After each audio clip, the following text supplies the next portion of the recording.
The chapel compound sat like a bright coin pressed into the dull gray of the valley. White stone walls, a ribbon of flags, a courtyard full of music that tried hard to forget what the surrounding mountains had always known. For an hour, it worked.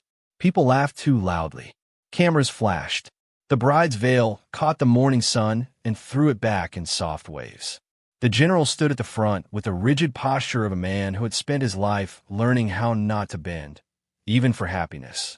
He smiled anyway, the kind of smile that looked practiced like a uniform. Then the convoy formed up at the gate. 2 armored SUVs, a lead security vehicle, a trailing support truck. The route was short, ceremonial, they called it. Just enough to let the crowd see the couple wave from behind thick glass before they disappeared toward the garrison. The bride, General Ramon's daughter, sat in the middle SUV. The white of her dress was too clean for the terrain outside. The veil was folded now, tucked away like a truce that couldn't last. On the seat beside her rested a slim black portfolio case. It looked out of place in the same way the mountains looked out of place behind the chapel. Quiet, patient, inevitable. Inside the lead vehicle, the security chief spoke into his mic, convoy rolling. Maintain spacing. Eyes up. Affirmations came back crisp at first. Then the radios hissed. Not the normal crackle of distance or dead zones. This was a wet, choking sound like someone pouring sand into the throat of the signal. Say again. A guard snapped. I'm getting. Static swallowed him. The general's driver tried the backup channel. More static. Then nothing. A blank, heavy silence that landed on the convoy like a hand. It felt absurdly like the sky had been turned off. They rolled anyway. There were too many eyes watching. Too much ceremony. Too much belief that the valley road, lined with unfinished concrete walls, scrub brush, and half-built storefronts, was just a stretch of asphalt between 2 safe places. The first strike came at the bend. A concussive whump lifted the lead vehicle as if the earth had coughed. The front axle tore away. The vehicle rotated sideways and slammed into the concrete barrier. Dust detonated outward in a choking cloud, and the road, narrow already, sealed shut. For half a second, there was only the echo of the blast and the shriek of metal. Then gunfire stitched the second car. Not wild, not desperate. Controlled bursts that walked along the armored panels, searching seams. Impacts sparked like angry fireflies. The convoy's formation collapsed as the vehicles compressed into the jam, each driver trying to reverse without room to breathe. The kill zone clarified with cruel speed. High ground on both sides. A roofline near the construction site. A hillside dotted with rocks and scrub that hid muzzles and men. Angles overlapped so that if you ducked from one shooter, you rose into another. Security spilled out of the vehicles, training taking over where comms had failed. They tried to establish arcs. They tried smoke. They tried to push forward. Anyone who stood upright long enough to look for an enemy dropped hard, as if a string had been cut. Someone up there was calling shots. Inside the middle SUV, the bride's hands clutched the portfolio case to her chest as if it were a shield. Her husband's hand closed around her wrist, pulling her down behind the seat. Stay low, he breathed. The rear door handle jerked once. Then again, a crowbar flashed. Metal shrieked. The door peeled open with brutal certainty. 3 men appeared in the dust, faces covered, movements rehearsed. They didn't shout. They didn't celebrate. One grabbed her arm. Another seized the portfolio case with the same urgency. And the third covered the approach with his rifle. The bride fought, a flash of white fabric in panic. The man holding her didn't hit her, didn't need to. He simply dragged. Her dress caught on the edge of the SUV, tearing.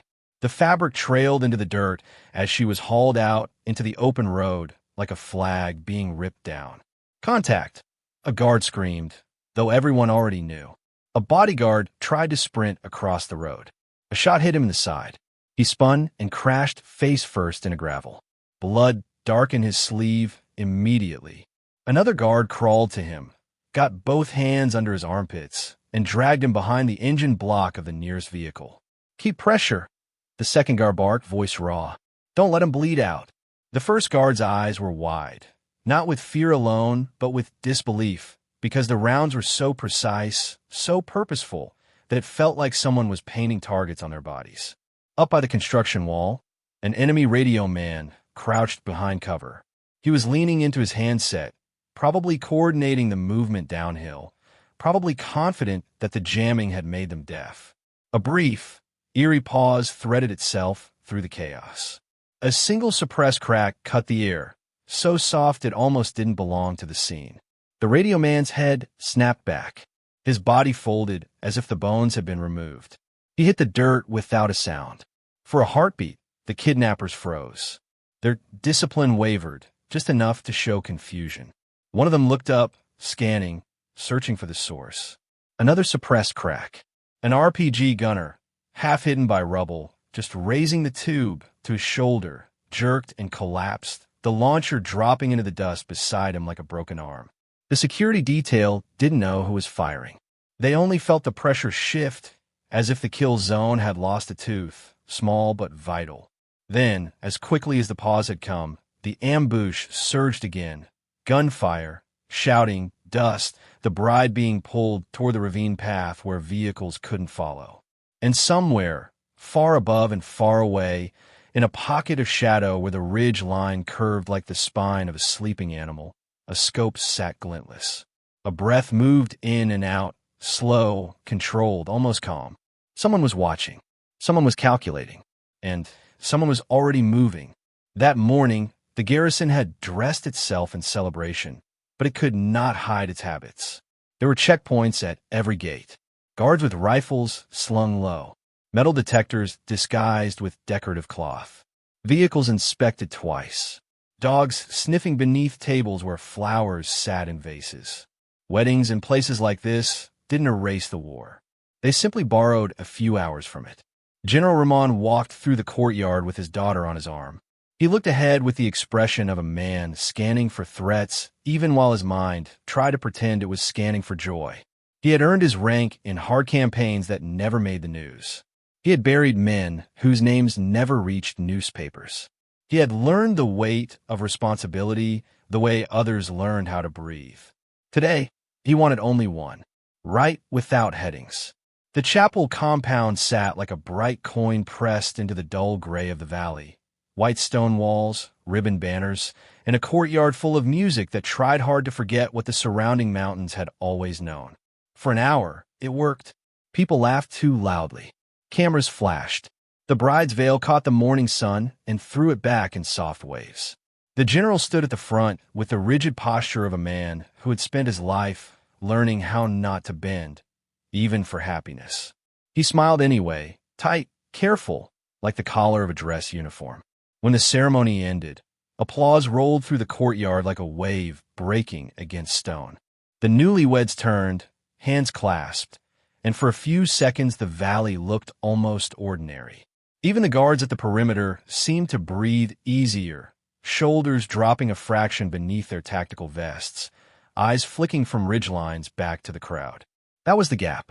Not a hole big enough to drive a truck through, just a softening, the smallest loosening of protocol for something they called a ceremonial drive.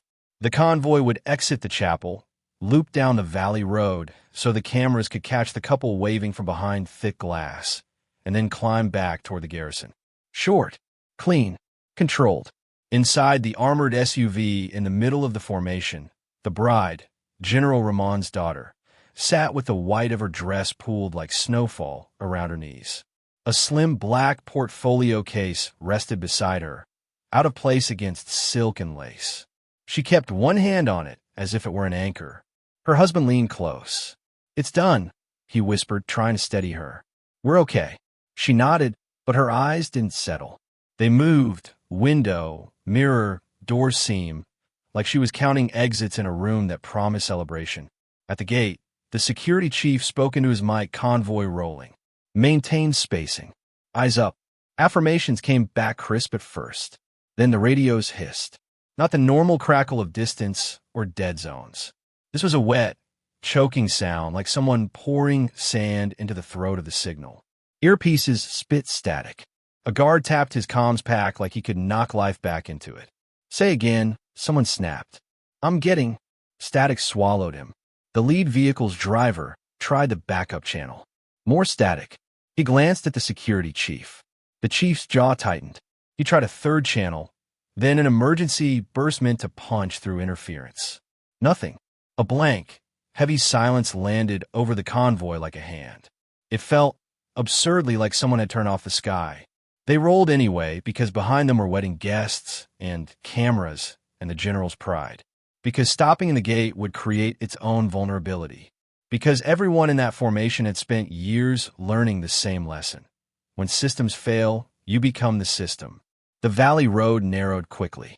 Unfinished concrete walls rose on either side like broken teeth. Scrub brush and scattered rocks crowded the shoulders. Ahead, a bend cut the line of sight, a choke point disguised as a normal curve. The first strike came there. A concussive whump lifted the lead vehicle as if the earth had coughed. The front axle tore away. The vehicle rotated sideways and slammed into the concrete barrier. Dust detonated outward in a choking cloud, and the road, narrow already, sealed shut. For half a second, there was only the echo of the blast and the shriek of metal. Then gunfire stitched the second car. Not wild, not desperate. Controlled bursts that walked along armored panels, searching seams. Impacts sparked like angry fireflies. The convoy's formation collapsed as the vehicles compressed into the jam, each driver trying to reverse without room to breathe. The kill zone clarified with cruel speed. High ground on both sides. A roofline near a half-built construction site. A hillside dotted with rocks and scrub that hid muzzles and men. Angles overlapped so that if you ducked from one shooter, you rose into another. Security spilled out, training taking over where comms had failed. They tried to establish arcs, using hand signals and shouted directions. A smoke canister popped, white cloud blooming across the asphalt. Then the wind, fickle and sharp, twisted it back into the defenders' faces. Visibility collapsed into a blur of dust, smoke, and ricochets. Someone up there was calling shots. Inside the middle SUV, the bride's husband pulled her down behind the seat. "Stay low," he breathed, his voice thin with the kind of fear that tries to sound like control. The rear door handle jerked once. Then again, a crowbar flashed. Metal shrieked. The door peeled open with brutal certainty. 3 men appeared in the dust. Faces covered, movements rehearsed. They didn't shout. They didn't celebrate. One grabbed the bride's arm. Another seized the portfolio case with the same urgency. And the third covered the approach with his rifle. The bride fought, a flash of white fabric and panic. The man holding her didn't hit her, didn't need to. He simply dragged. Her dress caught on the edge of the SUV, tearing. The fabric trailed into dirt as she was hauled out into open road like a flag being ripped down. A bodyguard tried to sprint across the gap. A shot hit him in the side. He spun and crashed to the gravel. Blood darkened his sleeve immediately. Another guard crawled to him, got both hands under his armpits, and dragged him behind the engine block of the nearest vehicle. "Keep pressure," the second guard barked, voice raw. "Don't let him bleed out." Rounds cracked off concrete. Stone chips sprayed like insects. Anyone who stood upright long enough to look for an enemy dropped hard, as if a string had been cut. And the kidnappers moved. Suppression. Shock. Grab. Not bandits. Not opportunists. This was a unit that had rehearsed in daylight and then come back to do it in smoke. Up by the construction wall, an enemy radio man crouched behind cover, leaning into his handset, probably coordinating the downhill pull toward the ravine path where vehicles couldn't follow. A brief, eerie pause threaded itself through the chaos.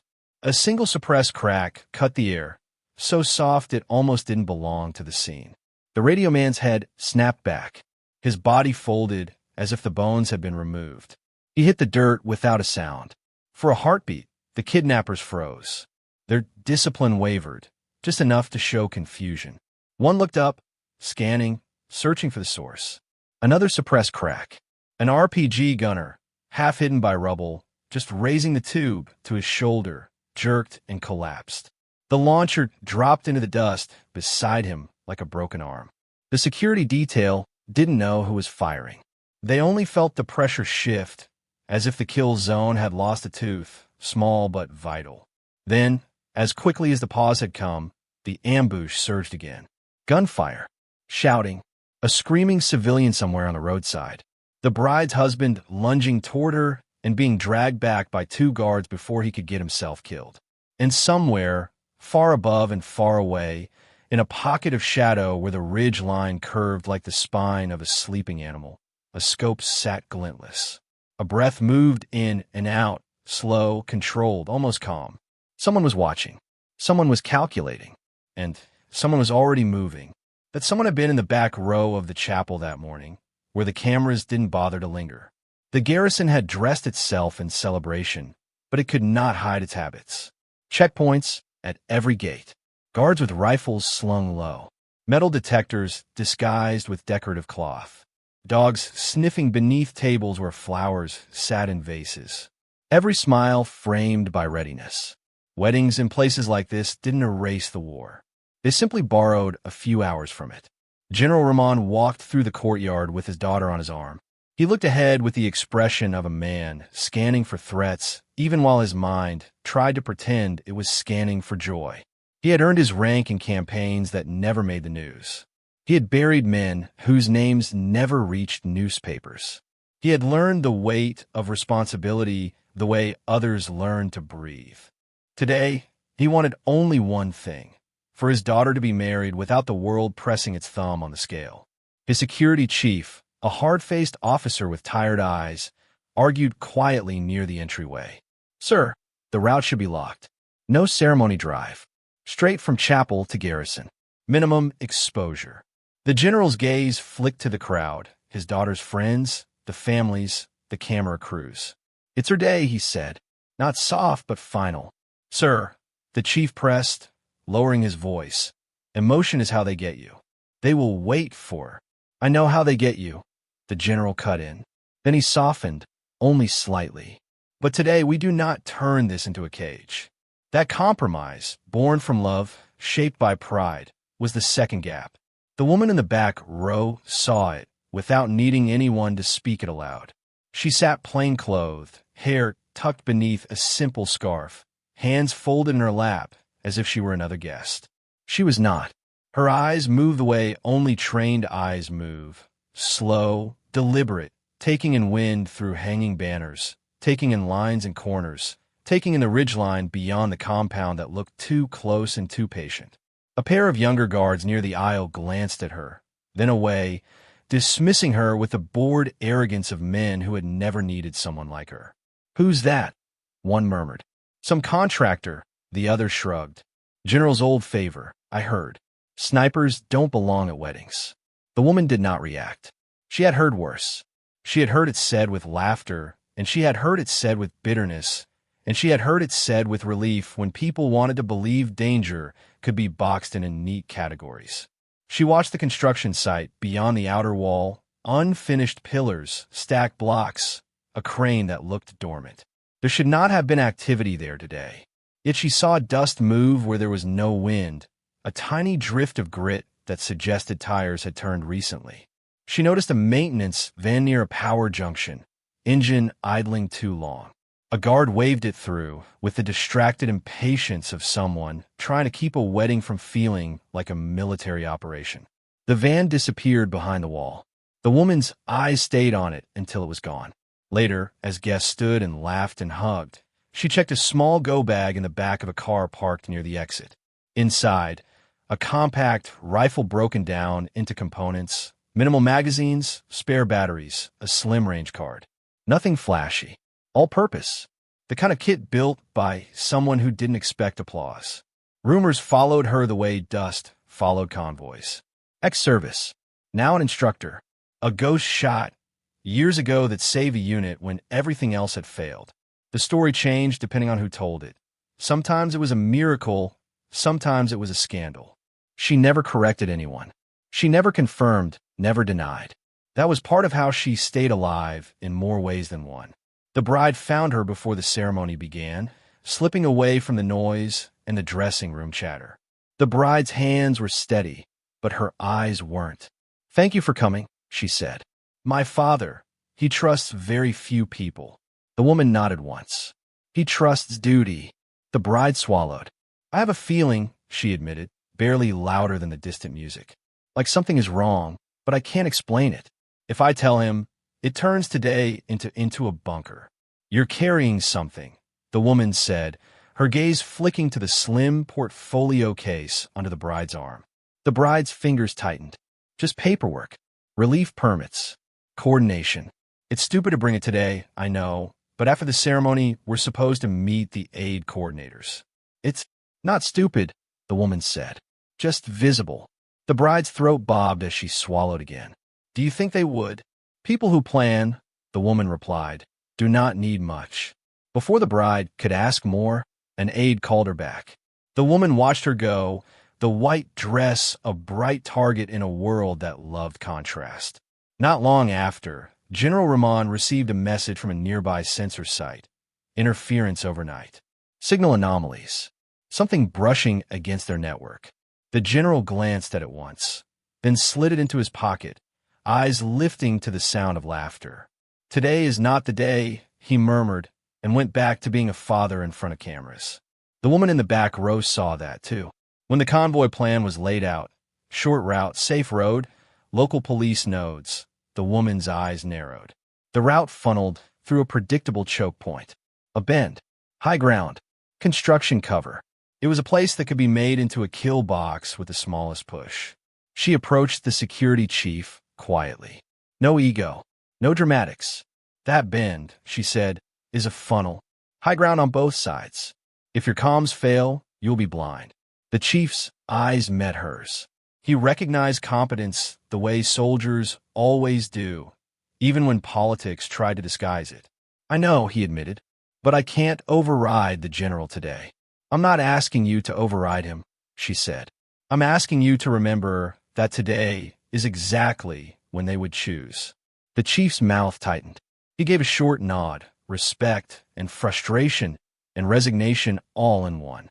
Then the music swelled, the cameras flashed, and the world pretended it was just a wedding again. Until it wasn't.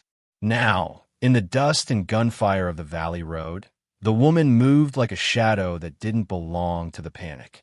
She had been riding in a trailing vehicle, limited view, boxed in by fleeing civilians and stalled cars. When the jamming hit, she felt it in her bones before she understood it with her ears, because silence that sudden was never natural. When a shaped charge flipped the lead vehicle and the convoy compressed into the pocket, she watched the geometry appear like lines drawn on a map. Overlapping shooters. High ground. Roofline. Hillside. A jammer somewhere close enough to drown their radios.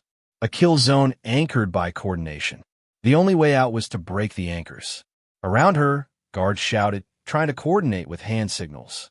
Smoke rolled and betrayed them, blowing back into their faces. A driver screamed as a round punched through glass. Someone cried out for a medic. A civilian woman stumbled into the road, clutching her head, and a guard tackled her behind a tire before she could stand up into the line of fire.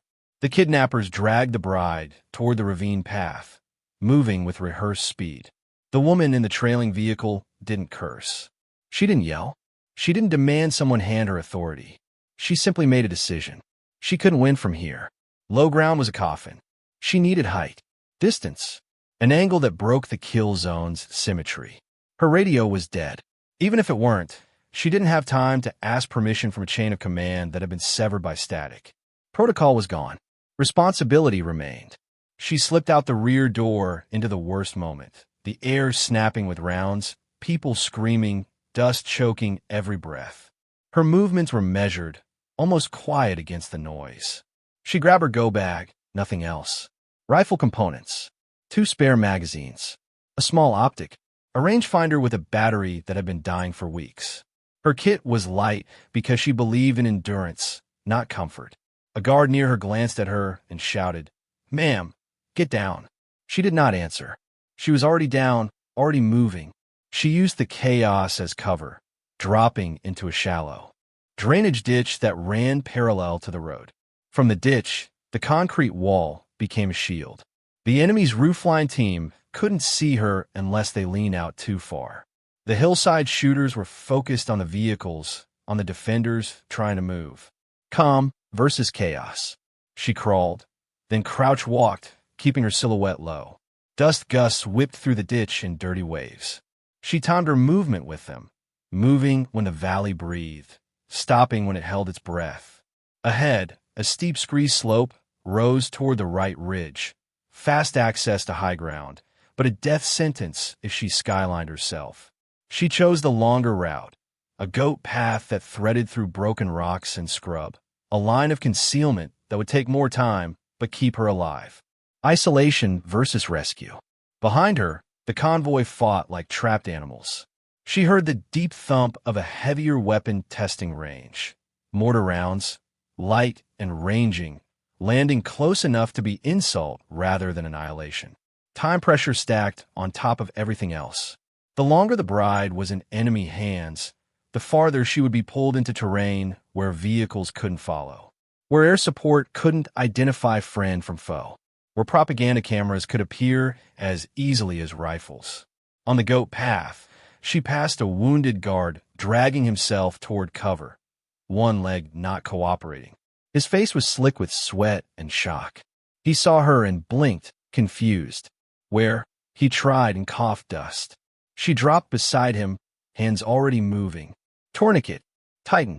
Twist. Secure. He grabbed her wrist weakly. They took her, he rasped. I know, she said.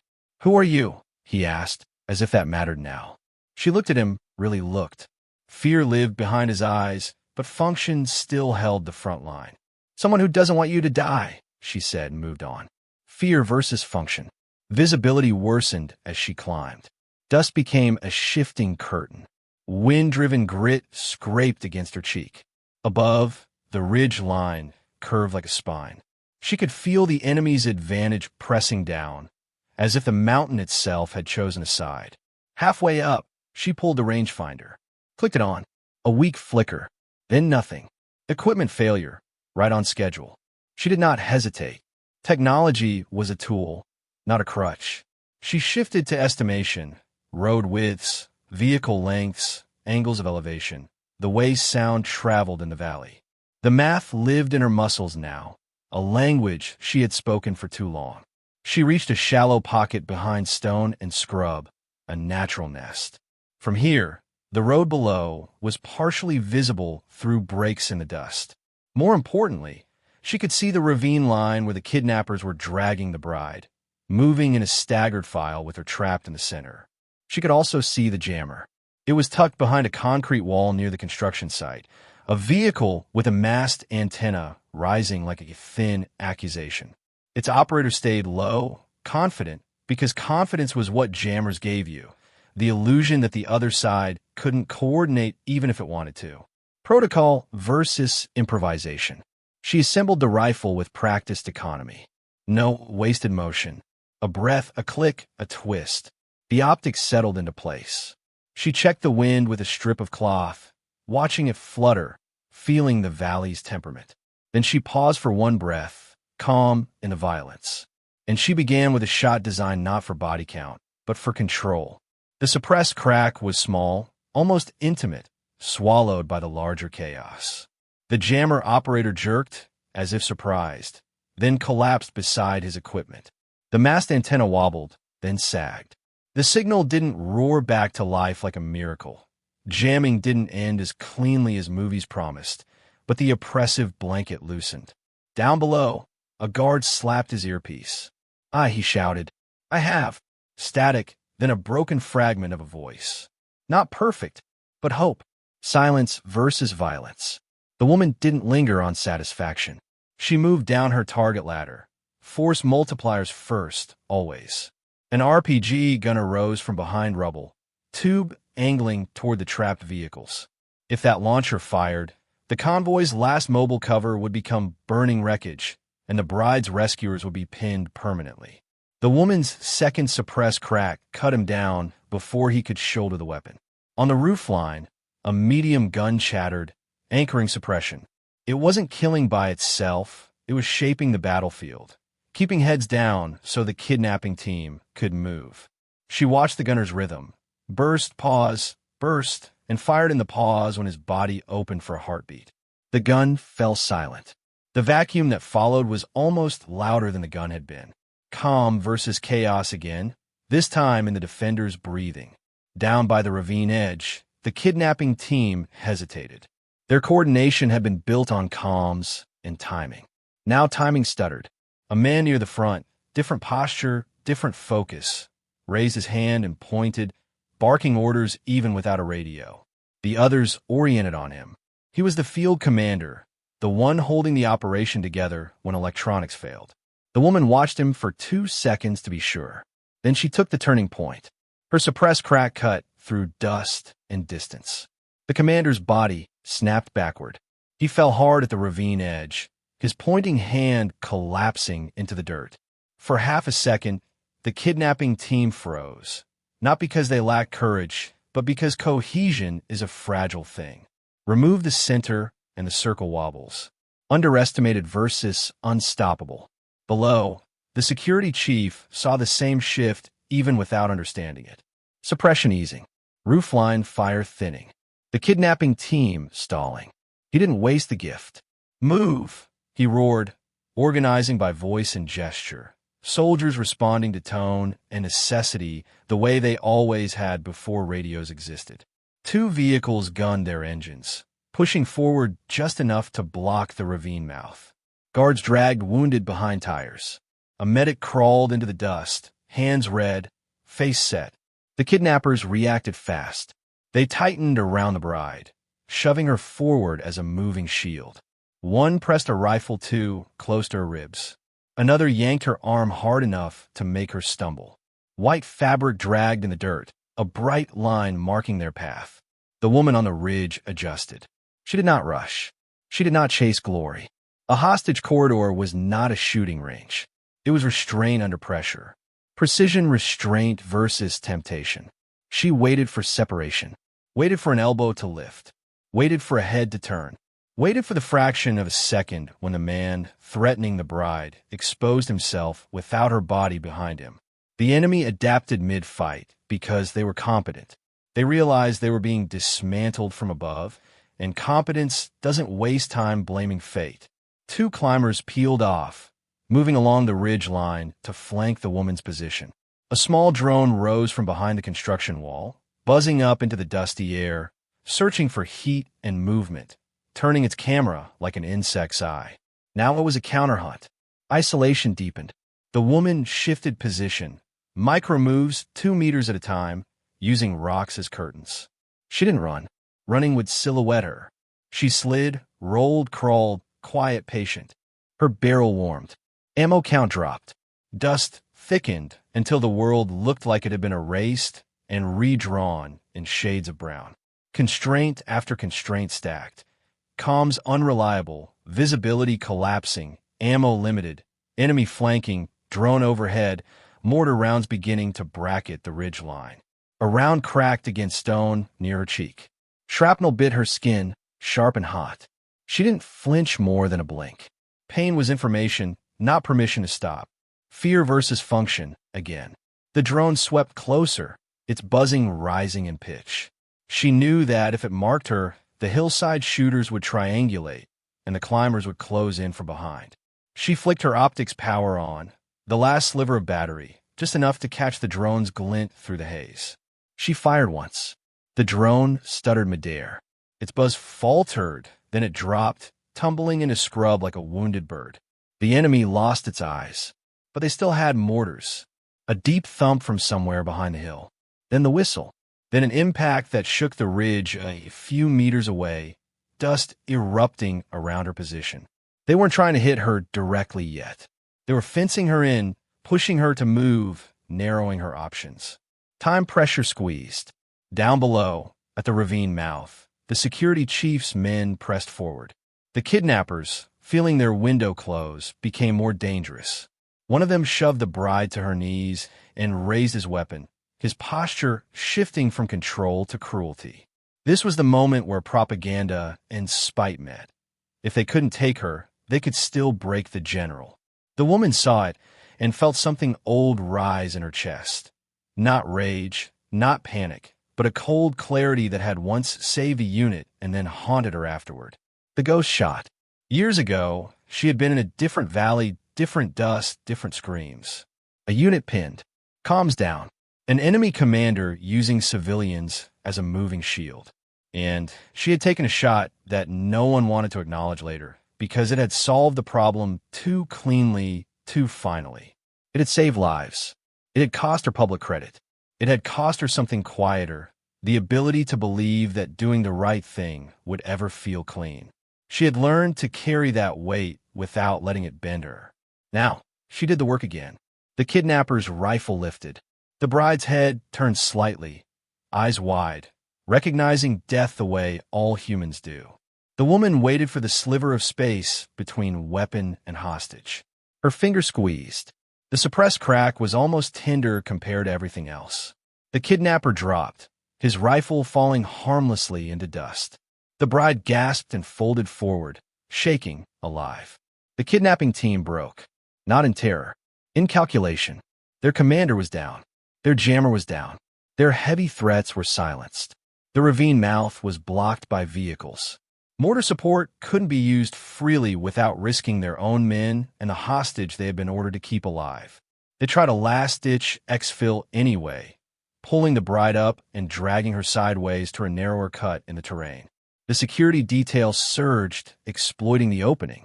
2 guards sprinted forward under covering fire, grabbed the bride, and yanked her behind an engine block. Her dress snagged again, tearing more fabric free. She didn't seem to notice. She was shaking too hard to notice anything but air.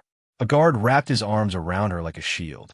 Another pressed his body between her and the ravine, rifle up, eyes blazing. The woman on the ridge covered the withdrawal, not hunting for revenge, not chasing fleeing men into shadows. She prioritized threats that still had the power to hurt. A secondary radio operator popped up, trying to re-establish coordination with hand signals and shouted commands. The woman fired once. The man dropped. The remaining attackers scattered into terrain, their cohesion finally broken. Below, gunfire tapered. Shouts turned into commands. Commands turned into breaths. The valley didn't become safe. It became less immediately lethal. Then the aftersound came. The strange ringing silence that follows violence when your ears have been living inside thunder. The bride sat behind the engine block, a blanket thrown over her shoulders by someone who had no idea what else to do with their hands. Dust smeared her face. Her hair had come loose.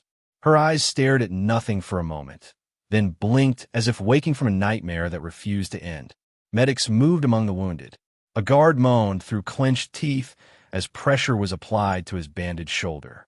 Another lay still, eyes closed, chest rising shallowly. Blood-stained gravel in dark patches that the sun didn't soften. General Rahman arrived with a small quick-reaction team. Vehicles roaring up the road once the jamming fully collapsed and the garrison finally understood what the silence had meant. He stepped out, and for one moment he was not a public icon or a rank. He was a father seeing the torn dress, the blanket, the dust on his daughter's face. He crossed the road fast, ignoring the shouted warnings to stay under cover. The security chief moved with him, trying to shield him even now. "Sir," the chief began. The general didn't hear, or he didn't care. He dropped to his knees beside his daughter, hands hovering as if afraid to touch her and break her again. She looked up at him, and something in her face cracked. She didn't cry loud. She simply made a small sound, and his hand finally settled on her shoulder. "I'm here," he whispered, voice unsteady. "I'm here." Her fingers clenched around the edge of the blanket. "I'm sorry," she said, and he frowned. "For what?" "For bringing it," she murmured, eyes flicking toward where the portfolio case had been torn from her. "For thinking I could pretend it was just a wedding." The general's jaw tightened, and the security chief's eyes sharpened at the confirmation of what he had feared. They moved the wounded back toward the garrison. The bride rode in a vehicle with medics and guards, her husband holding her hand so tightly his knuckles went pale. The general rode behind them, silent, gaze fixed on the road, as if he could rewind it by staring hard enough. In a bare operations room later, maps were pinned to walls. Radio logs played back in broken fragments. Bullet impacts were marked with tape. The ambush was reconstructed not as a story, but as an equation. The security chief stood at the front, voice flat with exhaustion. This was planned, not ransom. They had jamming, mortar support, drone, overlapping fire positions. They wanted her alive. General Ramon's eyes lifted. What? The chief nodded to an intelligence officer, who slid a file across the table. The portfolio case, the officer said. It wasn't relief permits. Not only that, it contained keys and schedules tied to the regional sensor network, response timings, coverage gaps, coordination protocols. Whoever gets that can predict when we see them, when we don't, how fast we respond. The general's face hardened. Love had softened him earlier. Now duty reasserted itself like armor snapping back into place. They tested us, the chief said. Overnight interference at the sensor site. Rehearsal. They confirmed the jamming could collapse our convoy net. Then they chose today because they knew you would compromise protocol for your daughter's wedding. A quiet curse slipped out of someone's mouth before they could stop it. They also wanted a propaganda capture, the intelligence officer added. Not just the data, a symbol. The general's daughter taken in daylight. They'd film it, broadcast it, show they can blind us and take what they want. The general stared at the map, eyes tracing the bend in the road, the construction site, the ravine line. His finger hovered over the spot where the lead vehicle had been flipped. And who are they? He asked. Bandits don't do this. No, sir, the chief agreed. This was a discipline cell, likely backed by an external sponsor. Their gear, their mortar coordination, the drone, someone's funding and training them to dismantle our network. The general's gaze sharpened further. Find a sponsor. We will, the intelligence officer said, but the words carried the weight of how hard that would be. There was another question hanging in the room like smoke that refused to clear. The security chief turned slightly. We also need to discuss the shooter. The room went quieter, as if the walls leaned in. You didn't have a sniper assigned, the general said, eyes narrowing. He looked at the chief. So who? The door opened before the chief could answer. The woman stepped inside. No dramatic entrance. No flourish. She was dusty. There was a small cut on her cheek where stone had bitten her. Her hands were steady. Her eyes were tired in a way that went deeper than sleep. The younger guards in the room, some of the same ones who had joked earlier, stiffened. One of them looked down at the floor, unable to meet her gaze. The security chief's posture shifted into something close to respect made visible. Ma'am, he said, voice rough, you saved them. She didn't accept the words like a prize. She simply nodded once. General Ramon stood, slow and controlled, like he was approaching something delicate. I owe you, he said. It was not a casual phrase. It was a soldier's truth. You owe your daughter a better day, she replied quietly. The general's eyes flicked, surprise at her bluntness, then softened at the mention of his daughter. Tell me, he said, why were you there? A favor, she answered, and a suspicion. He waited. I saw the van near the power junction, she continued. I saw the construction site activity. I heard about the sensor interference. I warned your chief about the choke point. The security chief nodded grimly. Shame and frustration tangled together. I tried, he said, but... The general raised a hand. Enough, he said. He looked back at the woman. How did you do it? How did you find the angle? She didn't smile. I didn't find it, she said. It was there. They assumed no one would take it because it was slow and ugly and exposed if you did it wrong. They built their geometry to trap men who would stay with the convoy. And you didn't, the general said. I moved, she replied, because the only thing worse than breaking protocol is letting protocol become your coffin. The room held that for a moment. Then the general asked the question he hadn't meant to ask out loud. They call you legendary, he said carefully. Is it true? The woman's gaze drifted, not away but inward. For a fraction of a second, the room felt colder. Rumors, she said. I need to understand, the general pressed. You didn't hesitate when you had to take a shot near my daughter. That, at least, earned him an honest answer. I hesitate, she said quietly. Every time. The difference is I do the work anyway. Silence settled. The bride's husband appeared at the door, looking worn and older than he had that morning. He asked softly if the general could come to the medical bay. The bride was awake. She wanted to speak.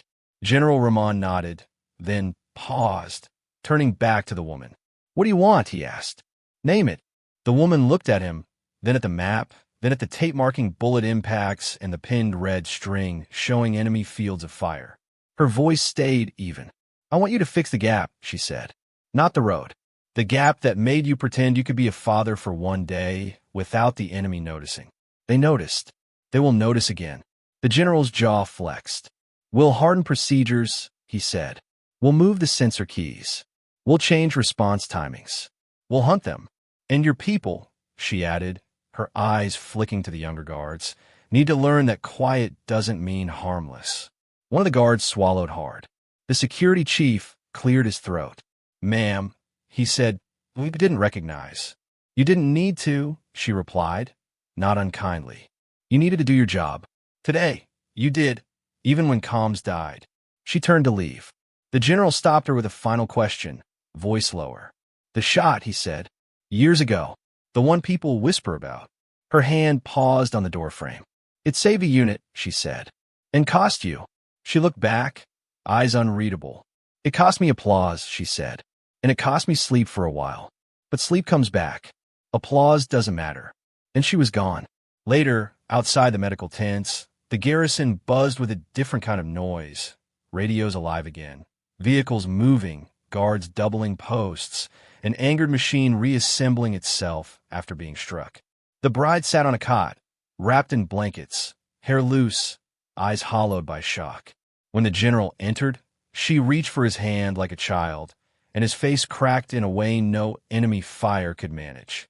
"I should have told you," she whispered. "About the portfolio. About the keys." He squeezed her fingers. "You shouldn't have had to carry any of it," he said, voice tight. "Not today. I thought," she began, then shook her head.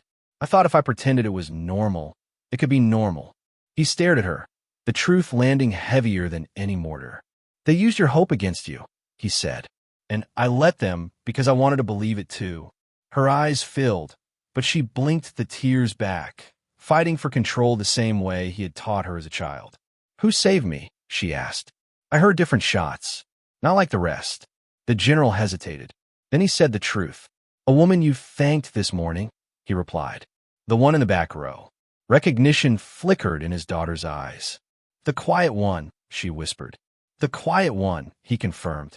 Outside, the woman sat alone near the edge of the compound where the night air tasted clean compared to dust.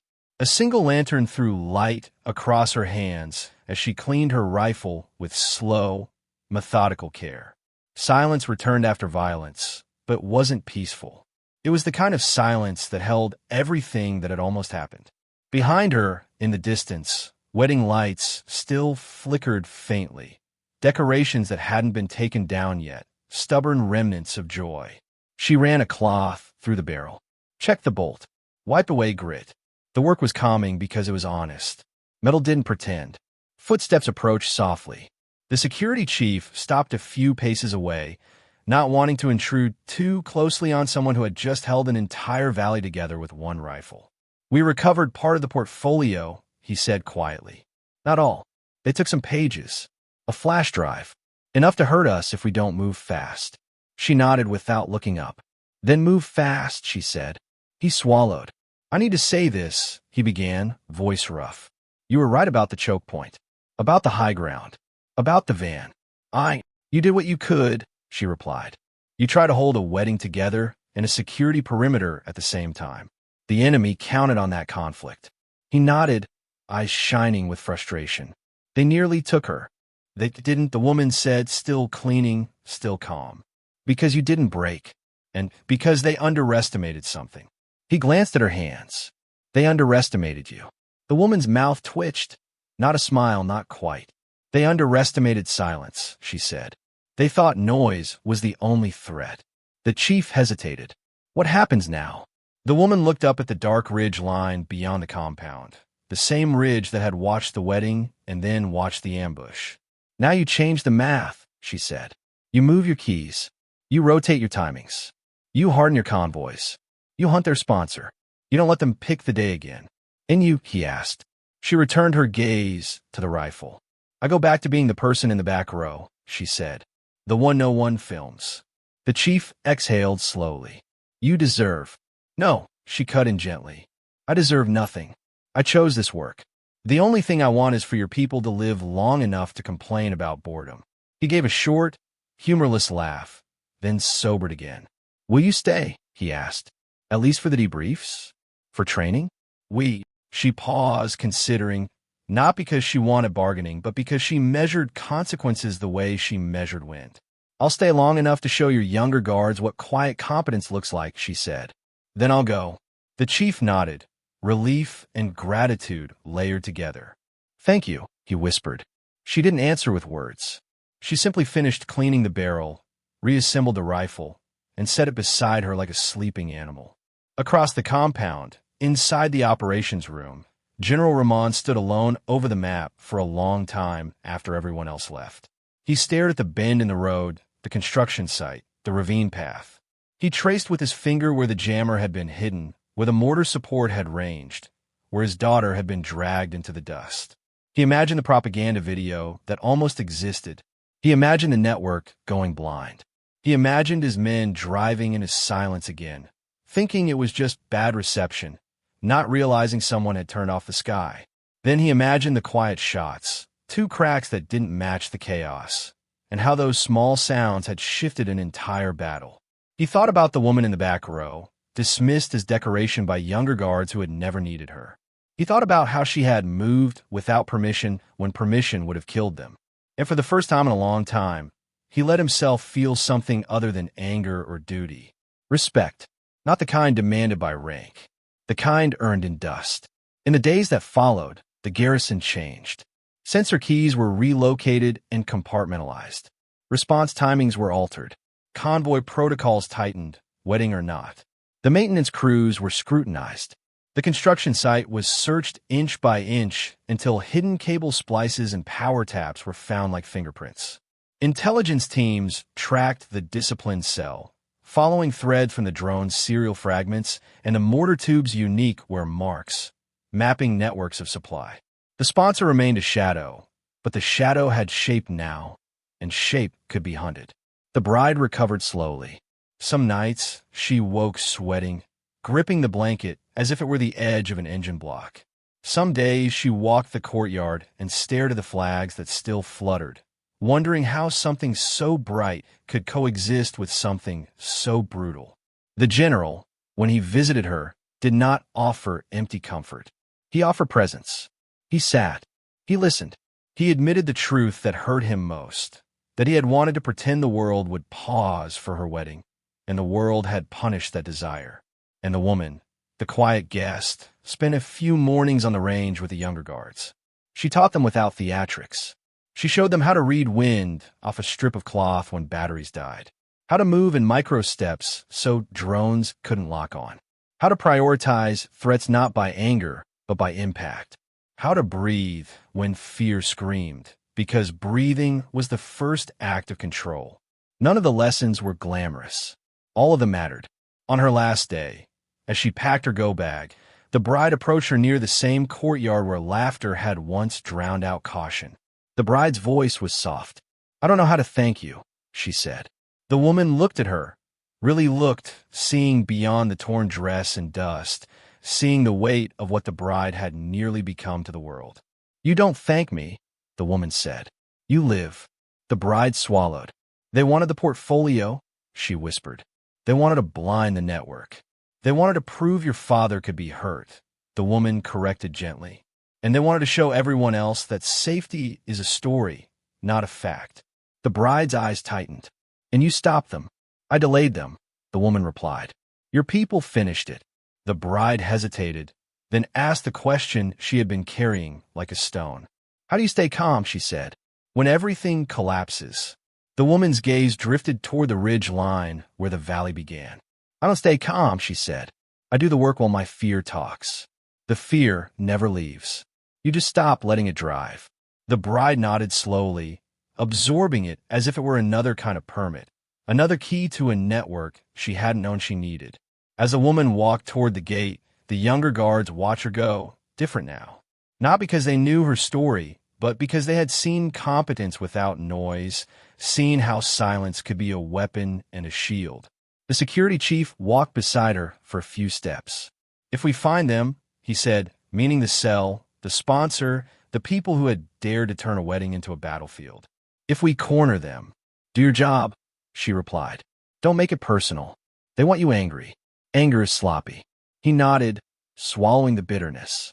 At the gate, she paused and looked back once. The compound was quieter than it had been on the wedding day. The flags still fluttered, but the music was gone. The place looked like what it truly was, a garrison that sometimes pretended it could be a chapel. The woman adjusted her bag and stepped out into the bright, hard world beyond. Behind her, inside a lit room where maps still hung and tapes still marked bullet impacts, people would talk about the rescue for years. They would describe the ambush in detail, argue about timing, debate what would have happened if the mortar rounds had come sooner, if the drone had spotted her, if the jammer had held another minute. They would applaud the outcome. But the ridge line would remember the silence it took to make it possible.